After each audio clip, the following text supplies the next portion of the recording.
그때 베드로가 예수님께 다가와 주님, 제 형제가 저에게 죄를 지으면 몇 번이나 용서해 주어야 합니까? 7번까지 해야 합니까? 하고 물었다. 예수님께서 그에게 대답하셨다. 내가 너에게 말한다. 7번이 아니라 77번까지라도 용서해야 한다. 그러므로 하늘나라는 자기 종들과 셈을 하려는 어떤 임금에게 비길 수 있다. 임금이 셈을 하기 시작하자 10,000달란트를 빚진 사람 하나가 끌려왔다. 그런데 그가 빚을 갚을 길이 없으므로 주인은 그 종에게 자신과 아내와 자식과 그 밖에 가진 것을 다 팔아서 갚으라고 명령하였다. 그러자 그 종이 엎드려 절하며 제발 참아 주십시오. 제가 다 갚겠습니다 하고 말하였다. 그 종의 주인은 가엾은 마음이 들어 그를 놓아주고 부채도 탕감해 주었다. 그런데 그 종이 나가서 자기에게 100데나리온을 빚진 동료 하나를 만났다. 그러자 그를 붙들어 멱살을 잡고 빚진 것을 갚아라 하고 말하였다. 그의 동료는 엎드려서 제발 참아주게, 내가 갚겠네 하고 청하였다. 그러나 그는 들어주려고 하지 않았다. 그리고 가서 그 동료가 빚진 것을 다 갚을 때까지 감옥에 가두었다. 동료들이 그렇게 벌어진 일을 보고 너무 안타까운 나머지 주인에게 가서 그 일을 죄다 일렀다. 그러자 주인이 그 종을 불러들여 말하였다. 이 악한 종아, 내가 청하기에 나는 너에게 빚을 다 탕감해 주었다. 내가 너에게 자비를 베푼 것처럼 너도 내 동료에게 자비를 베풀었어야 하지 않느냐. 그러고 나서 화가 난 주인은 그를 고문 형리에게 넘겨 빚진 것을 다 갚게 하였다. 너희가 저마다 자기 형제를 마음으로부터 용서하지 않으면 하늘의 내 아버지께서도 너희에게 그와 같이 하실 것이다. 주님의 말씀입니다. 그리스도님 찬미합니다.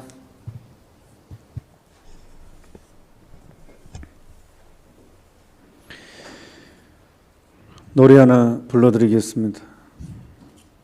그런데 이 노래를 제가 부르면 아마 이 노래를 아는 사람이 많지 않을 것 같습니다. 옛날 노래고 동작은 아니지만 제가 초등학생 때인가 즐겨 불렀던 어디쯤 가고 있을까인가? 하여튼 제목은 잘 모르겠는데 주 내용이 오늘 이 말을 하고 싶어서 어디쯤 가고 있을까? 시작은 꽃잎은 바람결에 떨어져 강물을 따라 흘러가는데 떠나간 그 사람은 지금은 어디쯤 가고 있을까? 그런 노래입니다. 어디쯤 가고 있을까? 떠나간 그 사람은 지금 어디쯤 가고 있을까? 갑자기 강론을 준비하는데 계속 이 노래가 생각나는 거예요. 왜 그러냐 그러면 내 신앙은 어디쯤 가고 있을까? 내 신앙은 지금 어디쯤일까? 내가 하나님을 사랑한다고 고백하고 천주교 신자로 세례를 받고 천주교 신자로서 살아가는데 내 신앙은 지금 어디쯤에 있을까? 내 신앙은 어디쯤에 있을까? 그것을 이야기하고 싶었어요. 여러분의 신앙은 지금 어디쯤 있다고 생각을 하십니까? 어디쯤?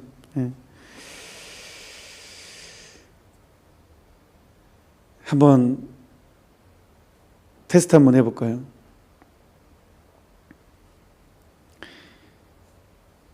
우리가 신앙이라는 것은 운전대를 예수님한테 맡기는 거죠. 성령께 맡기는 거죠. 내가 운전하지 않고. 내 삶의 주인공은 내가 아니라 예수님이라는 걸 고백하는 거죠. 신앙은. 그래야 내가 주인공이 되니까. 역설이 있으니까. 그러니까 신앙이라는 것은 내 삶의 주인공은 내가 아니라 예수 그리스도다.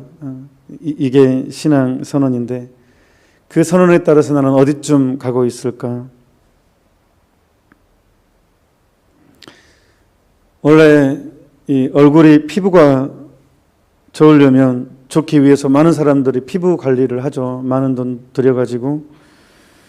그런데 아무리 많은 돈을 들여도 사람이 잠을 못 자거나 스트레스를 많이 받으면 피부가 안 좋아집니다. 아무리 잘 먹어도 아무리 좋은 것을 얼굴에 바르고 이렇게 해도 사람이 잠을 못 자거나 스트레스를 아주 많이 받게 되면 피부가 안 좋습니다. 얼굴이 안 좋습니다. 그러니까 인간은 영과 육으로 이루어져 있어요. 육으로만 사는 존재 아니고 영으로만 사는 존재도 아닙니다. 인간은 영과 육으로 이루어졌기 때문에 내 정신적인 상태, 내 마음의 상태가 육체에 영향을 줍니다. 그러니까 내가 어떤 스트레스를 아주 많이 받게 되면 당연히 육체가 약해집니다. 면역력이 떨어지게 되고 그래서 쉽게 아프고 넘어지고 그렇게 됩니다. 그래서 이 몸의 건강은 사실은 이 정신의 건강과 직결되어 있죠. 정신이 건강해야지만 몸도 건강하고 몸도 건강해야 정신도 건강하고 이 두 가지가 이렇게 연결되어 있는데 직접적으로 말하겠습니다. 우리 몸의 건강을 해치는 가장 결정적인 게 내 마음의 화입니다. 화. 내 마음의 분노. 이게 사실은 내 삶 전체를 지배하게 됩니다. 내 마음의 분노가 화가 있잖아요. 그러면 이게 하느님의 은총을 반사시켜 버립니다. 햇빛이 강하게 햇살이 집안으로 이제 이렇게 해가 뜨잖아요. 그러면 유리창을 통해서 이렇게 햇빛이 들어가잖아요. 그런데 그 유리창이 흙탕물에 이렇게 있거나 이렇게 있으면 빛이 잘 들어가지 않죠. 그러는 것처럼 하느님께서 나에게 엄청난 은총을 주시는데 그 은총을 반사시켜 버리는 게 내 마음의 화, 분노입니다. 이것이 내 마음에 들어와 있으면 쉽게 말하면 내가 영혼이 육체에 영향을 미치고 내 삶 전체에 영향을 미치게 됩니다. 이것이 사람을 병들게 합니다. 어떤 식으로든지 병들게 합니다. 오늘 일독서에 뭐라고 나옵니까? 분노와 진노 역시 혐오스러운 것인데 죄지은 사람은 이것들을 지니고 있다. 복수하는 자는 주님의 복수를 만나게 되리라. 그분께서는 그 죄악을 엄격히 헤아리신다. 내 이웃의 불의를 용서하여라. 그러면 내가 간청할 때 내 죄도 없어지리라. 인간이 인간에게 화를 품고서 주님께 치유를 구할 수 있겠느냐? 인간이 같은 인간에게 자비를 품지 않으면서 자기 죄의 용서를 청할 수 있겠느냐? 죽을 몸으로 태어난 인간이 분노를 품고 있으면 누가 그의 죄를 사해 줄 수 있겠느냐? 이미 심판을 넘어서 이 내 삶 자체가 망가집니다. 이 화와 분노는. 그래서 이것을 빼내는 것, 어떤 식으로든지 이 화를 빼내는 게 얼마나 중요한지 모릅니다. 제가 미사 서두에 어디쯤 가고 있을까 노래를 불러드렸습니다. 그 사람은 지금 어디쯤 가고 있을까? 여러분의 신앙은 지금 어디쯤 가고 있는가? 신앙생활을 잘 하다가도 갑자기 추락하게 만드는 가장 위험하면서 치명적으로 다가오는 것, 화죠. 화, 분노. 이 화. 진짜로 이것은 한번 내 마음에 들어와서 자리 잡으면 물을 주지 않아도 햇빛을 쐬지 않아도 쑥쑥 자라납니다.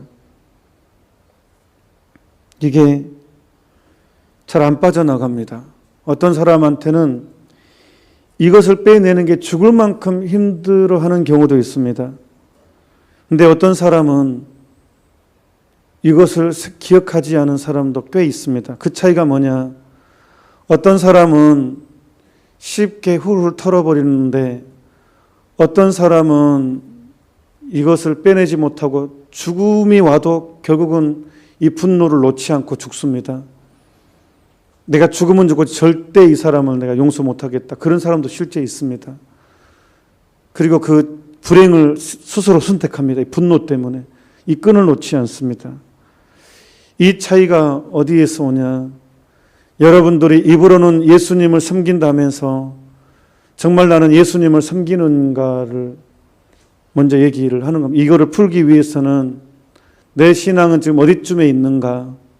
그래서 그 얘기를 먼저 꺼낸 거예요. 제가 이야기하고 싶은 것은 많은 사람들은 신앙생활을 한다고 하지만 예수님을 사랑한다고 하지만 많은 경우에 예수님을 사랑하지 않습니다. 입으로는 예수님을 사랑하지만 자기 자신을 사랑합니다. 그래서 사랑하다의 반대말은 이용하다라고 얘기한 것입니다. 예수님을 이용하는 것입니다. 예수님을 사랑하는 것이 아니라 예수님을 이용하는 거예요. 내 입맛에 맞게 하느님은 이래야 되고 이래야 내가 항상 중심에 있어요. 내가 항상 중심에 있고 예수님은 나한테 맞춰야 돼. 하느님은 나한테 맞춰야 돼. 이게 예수님을 이용하는 거죠. 그래서 인간은 두 종류의 인간만 존재한다고 했잖아요. 이 세상을 누리기 위해서 하느님을 사랑하는 사람과 하느님을 이용하는 사람과 이 세상을 누리기 위해서 하느님을 이용하는 사람과 하느님을 누리기 위해서 이 세상을 이용하는 사람. 인간은 딱 두 종류의 인간만 존재합니다.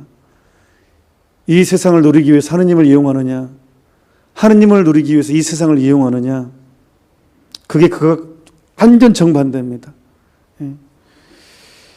신앙생활은 끊임없이 나를 죽이는 과정입니다. 자, 오늘 복음은요, 우리가 아주 알아먹기 쉽게, 아주 쉽게 얘기했습니다. 무슨 뜻이냐? 달란트 비유가 무슨 뜻이냐? 내가 다른 사람을 용서해야 되는 것은 옵션이 아니고 필수입니다. 필수. 왜 그러느냐? 왜 우리가 용서하지 못하는 것을 죄인이라고 취급하느냐? 왜 예수님은 이 악한 종이라고 표현하느냐?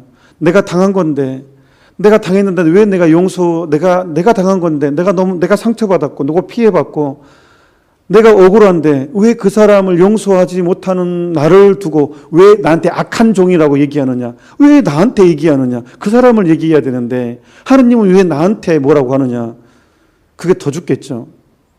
왜 내가 당한 사람은 난데 굴욕을 당하고 손해보고 억울함을 당한 게 난데 왜 나한테 그러냐고요. 하느님께서. 이유가 있어요. 왜?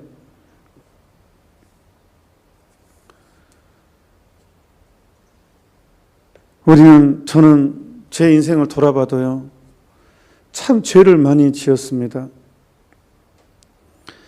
학교 다닐 때 이런 생각을 했어요. 세상이 불공평하다고 느낄 때 왜 하느님께서는 악한 사람을 가만 놔두는가? 정말 나쁜 사람들이 있죠. 왜 그 사람들에 대해 침묵하는가? 그러니까 하느님을 만만하게 보는 거 아니냐, 사람들이. 하느님이 없다고도 얘기하고 만만하게 보는 거 아니냐. 왜 하느님은 왜 진짜 나쁜 사람들에 대해서 벌을 안 주시냐. 진짜 그런 사람들한테 한 10년에 한 번씩만 벼락을 딱 쳐가지고 한 번 딱 길 가다가 벼락 맞고 딱 맞게 해주면 객관적으로 아주 나쁘다고 공인된 사람들 그렇게 해주면 천벌이 있구나. 정말 잘 살아야 되겠다. 조심해야 되겠다라고 경고가 되지 않겠는가. 근데 왜 하나님은 침묵하시냐? 너무너무 억울한 사람들이 많은데 나쁜 사람이 있다는 것은 그만큼 반대편에 억울한 사람이 있다는 뜻이거든요. 왜 그 사람들에 대해서 하느님은 침묵하시냐? 왜 그러실까라는 생각을 사로잡힌 적이 있었어요. 그 생각을 하면서 계속 기도를 하는데 갑자기 저한테 그런 생각이 들어왔어요. 그러면 너는 만약에 사람이 대죄인한테 벼락을 만약에 내린다면 그러면 나는 죄가 있고 소재가 있지만 그 선하신 분의 눈에 죄는 얼마나 크게 느껴지겠습니까? 인간의 죄는. 그러면 나는 버틸 수 있겠는가? 하느님께서 정말 악한 일에 대해서 벼락을 내릴 때 나는 지금 버틸 수 있겠는가? 나는 이미 제가 기억나는 것만 해도 까무라칩니다. 예. 어릴 때 대표적인 거 쌈 붙인 것부터 시작해서 친구들끼리 이간질 시켜가지고 너 쌈 잘해 해가지고 둘이 치고받고 쌈 붙이게 한 그것부터 시작해가지고요. 장난 아닙니다. 그게 이간질이 얼마나 큰 죄인데요. 어린 마음에도 서로 이간질 없는 사실을 이간질 시키고 둘이 치고받고 싸웠다니까요. 나 때문에. 초등학교 3학년 때 이미 싹수가 노랬습니다, 저는. 그런데 그것부터 시작해서 제 양심에 거스르는 일들이 얼마나 많았는지 학교 다닌 중학생 때는 없고 초등학생 때, 중학생 때, 고등학생 때 생각해 보면 그런 저를 하느님은 사제로 불러 주셨습니다. 세상에 그런 제가 사제가 되다니요. 아니 사제가 돼서도 그냥 잘 살았습니까? 아닙니다. 참 제가 여러분들한테 강론할 때, 비정할 때 여러분들이 가장 크게 공감한 것 중에 하나가 가장 용서하기 힘든 사람이 누구냐? 나 자신. 다른 사람한테 실망하는 것보다 가장 견디기 힘든 것은 나한테 실망한 것. 다른 사람보다 몇 배나 고통스러운 것.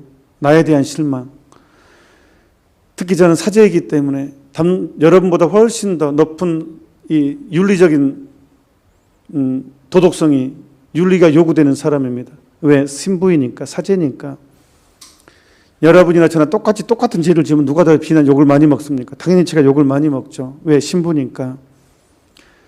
이 높은 도덕성, 요즘 같은 시대에 높은 도덕성을 요구받는 삶을 산다는 게 얼마나 힘든 일입니까? 그래서 혼자 방 안에서 주님한테 왜 저를 사제로 뽑으셨습니까? 다른 정말 훌륭한 사람이 세상에 엄청나게 많은데 그런 사람을 뽑아서 당신 일을 시키시지 왜 저를 뽑아서 이 고생을 하십니까? 나도 힘들고 당신도 힘들고 서로 힘든 것 아닙니까? 이렇게까지 고백했다니까요, 제가. 그런데 그런 제 사제직이 정말 힘겹게 느껴질 때 위로가 되는 것은 그래도 복음 말씀, 예수님께서 하신 말씀, 베드로에게 너는 나를 모른다고 3번이나 배신할 것이다. 이 말이 그렇게 저는 위로가 됐어요. 알면서 불렀구나. 예수님은 그걸 알면서 나를 불러주셨구나. 내 모습을 알면서 불러주셨구나. 이게 얼마나 위로가 된지 모릅니다. 그러니까 뭐냐면 하느님이 나를 용서해 주셨다는 거예요. 내가 이렇게 존재하는 이유는 용서의 결과라니까요. 내 존재는 하느님의 용서의 결과입니다. 이 숨쉬고 있는 것은 하느님이 나를 용서해 주지 않았다면 내가 어떻게 지금 숨쉬고 있겠습니까? 그러니까 내가 다른 사람을 용서해야 되는 게 옵션이 아니라 필수라는 것은 딱 그거예요. 머리칼보다 많은 죄가 나를 감싸는데 하느님은 그런 나를 용서해 주셨다. 앞으로도 용서해 주실 것이다. 그런 나를 사랑해 주셨다는 거예요. 목숨보다 귀하게. 당신 목숨보다 귀하게 사랑해 주셨다는 거예요. 그냥 사랑이 아니라 그런 나를 맨날 죄짓고 넘어지고 죄짓는 나를 하느님은 기꺼이 용서해 주셨고 또 용서해 주실 것이고 기꺼이 사랑해 주시고 이끌어 주셨다는 거예요. 불러주셨다는 거예요.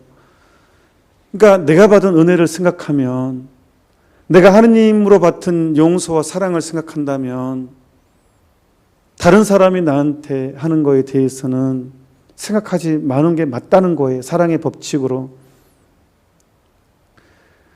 나에게 10억의 빚을 탕감해 준 사람이 있는데 나에게 100만 원 빚진 사람에 대해서 기꺼이 용서해 주는 게 사랑의 법칙이라는 거예요.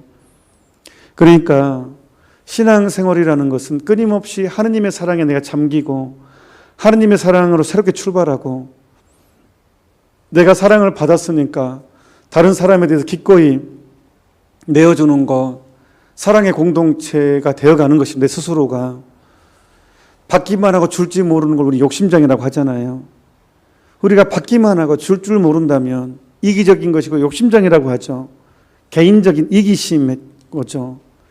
우리가 왜 사해를 죽음의 바다라고 얘기합니까? 이름 자체가 죽음의 바다의 사해가. 왜 그러느냐? 받기만 하고 줄 줄을 모르니까. 요르단강에서 물을 받아가지고 밑에 있어서 나가지가 않아요. 물이 빠질 데가 없어요. 지대가 너무 낮으니까. 그러니까 증발을, 그게 소금기도 원래 있었지만 물을 받아 주기만 하면 괜찮은데 받기만 하고 줄 줄 모르니까 염분이 농도가 높아지면 증발해가지고, 그래서 어떠한 생물도 거기서는 살 수가 없죠. 그래서 죽음의 바다가 된 거죠. 인간의 영혼도 마찬가지예요. 하느님한테 그렇게 많이 받아놓고도, 그렇게 누리고서도 줄 줄 모른다면 내 삶이 죽어 있는 거잖아. 내 영혼이 죽어 있는 거잖아요. 그런 차원에서 하느님께서는 용서하지 못하는 사람을 이 악한 종아라고 선언하시는 것입니다. 사실 우리는 이 살면서 천사들 사이에 살지 않습니다. 이 세상은 천사들이 사는 세상이 아닙니다. 인간이, 원죄와 번죄에 물들어 있는 인간이 사는 공간입니다. 상처 없이, 굴욕 없이, 손해 없이 산다는 것은 불가능합니다. 그건 죽어서야만 가능합니다. 내가 상처 안 받고 굴욕 안 받고 산다는 것은 죽어서야만이 가능한 일입니다. 내가 이 하늘을 보고 땅을 딛고 산 이상 굴욕과 상처나 손해는 호흡처럼 다가올 수 있습니다. 순간순간 다가올 수 있습니다. 그것을 이겨내는 유일한 방법은 딱 하나입니다. 하느님이 나를 얼마나 용서해 주셨는가, 하느님이 나를 얼마나 사랑하시는지에 대한 고백입니다. 그리고 나를 어디로 인도하시는가, 하느님이 나에게 무엇을 약속하셨는지에 대한 고백입니다. 믿음입니다. 그래서 믿음이 얼마나 중요한지 모릅니다. 그래서 제가 물어본 것입니다. 여러분의 신앙은 어디쯤인가?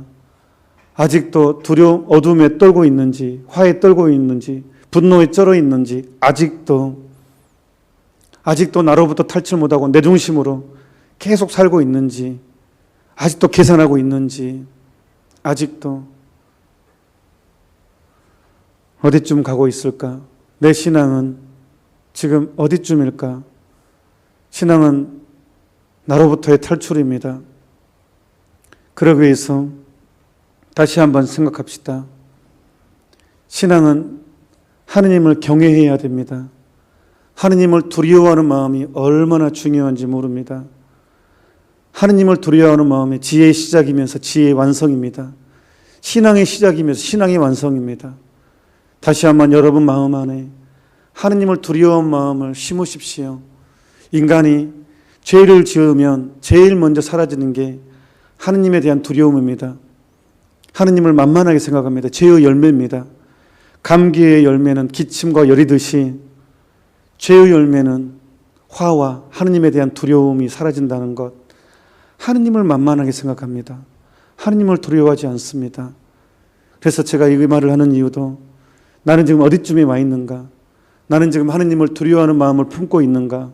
하느님을 만만하게 생각하고 있는가? 하느님을 두려워하는 마음이 생겨야지만이 그 기도가 진심 어린 기도가 되고 열매를 맺게 되는 기도가 됩니다. 자, 기도 중에는 묵주기도가 있습니다. 왜 묵주기도가 중요하냐 그러면 성모님 함께 해주시기 때문에 내가 혼자 하는 기도보다 성모님 누구와 함께 있을 때 훨씬 풍요롭습니다. 더군다나 성모님이 누굽니까? 예수님을 잉태했고, 그냥 잉태했습니까? 완벽한 겸손으로 하는 예수님을 잉태해서 하느님의 엄마가 됐고, 그 예수님을 하느님의 가장 위대한 겸손을 저녁에 키우신 분 아닙니까? 그분이 함께 해준다면 얼마나 내 기도의 힘이 크겠습니까? 그게 묵주기도입니다. CNBS 방송에서 매일 묵주기도 하려면 하잖아요. 제가 방송 미사 안 할 때도 항상 스마트폰 켜놓고 항상 함께합니다. 그 시간이 저는 개인적으로 얼마나 기다려지는지 모릅니다. 거기에서 굉장한 위로를 받습니다. 힘을 받습니다. 왜? 함께, 엄마랑 함께, 여러분과 함께하는 기도이기 때문에. 그래서 여러분, 제발 묵주기도를 사랑합시다. 하느님을 두려워하는 마음, 그리고 묵주기도, 그 다음에 스카플라, 기적의 패, 그 다음에 성서를 소리내서 읽는 것, 그냥 그날 많이 읽으라는 소리가 아닙니다. 그냥 그날 말씀 몇 구절만 계속 음미한다면 악마의 유혹으로부터 탈출할 수 있습니다. 악마의 주 활동은 씨를 뿌립니다. 악마는 분열의 씨앗, 분노의 씨앗, 화를 뿌립니다. 여러분들이 화에 어쩔 줄 몰라 하고 분노가 들어온다면 악마의 역할도 있습니다. 그래서 제가 가끔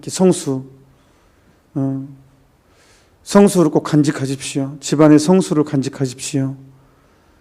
악마는 호사다마 좋은 일에 정말 마가 많이 낍니다.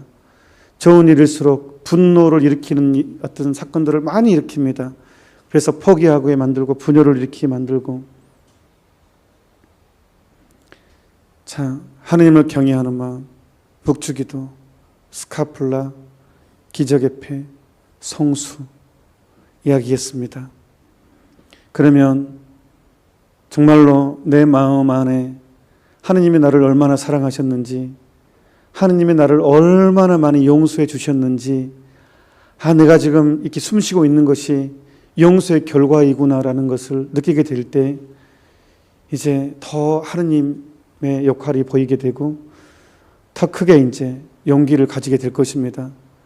예수님께서 있는 사람은 더 얻어서 넘치게 되고 없는 사람은 있는 것마저 빼앗길 것이다 그랬습니다. 이 영성에 정말 딱 이게 적용되는 이야기입니다. 기도하면 기도할수록 하느님을 알게 되게 되고 하느님은 알게 되면 알게 될수록 그 사랑에 빠져 들어갈 수밖에 없습니다.